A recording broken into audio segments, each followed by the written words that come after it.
Des frappes aériennes dévastatrices, des véhicules blindés réduits à néant et plus de 200 soldats neutralisés.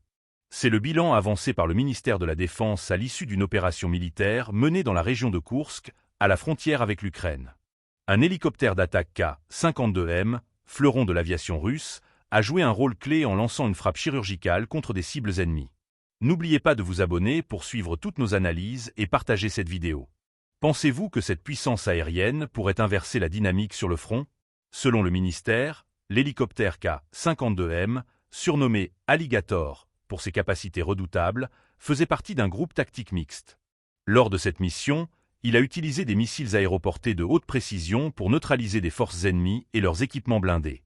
La frappe a été suivie de manœuvres antimissiles à basse altitude. Les équipages ont tiré des pièges thermiques pour contrer les missiles portatifs Manpad ukrainiens, des armes particulièrement redoutées sur le champ de bataille. Le contrôleur aérien avancé a confirmé l'efficacité totale de cette attaque. Toutes les cibles ennemies ont été détruites. Mais cette frappe aérienne n'était qu'une partie d'une opération beaucoup plus large.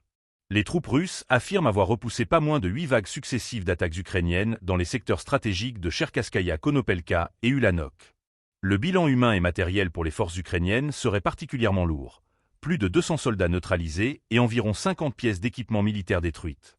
Parmi ces pertes figurent 8 chars de combat, 5 véhicules de combat d'infanterie, un véhicule blindé de transport de troupes et 30 véhicules de combat blindés. Les forces russes indiquent également avoir détruit 3 véhicules du génie, un véhicule de pose de pont et plusieurs autres équipements stratégiques. Cette contre-offensive ukrainienne, qualifiée des infructueuses par Moscou, illustre l'importance grandissante des frappes aériennes et des systèmes avancés comme le K-52M dans ce conflit de plus en plus technologique.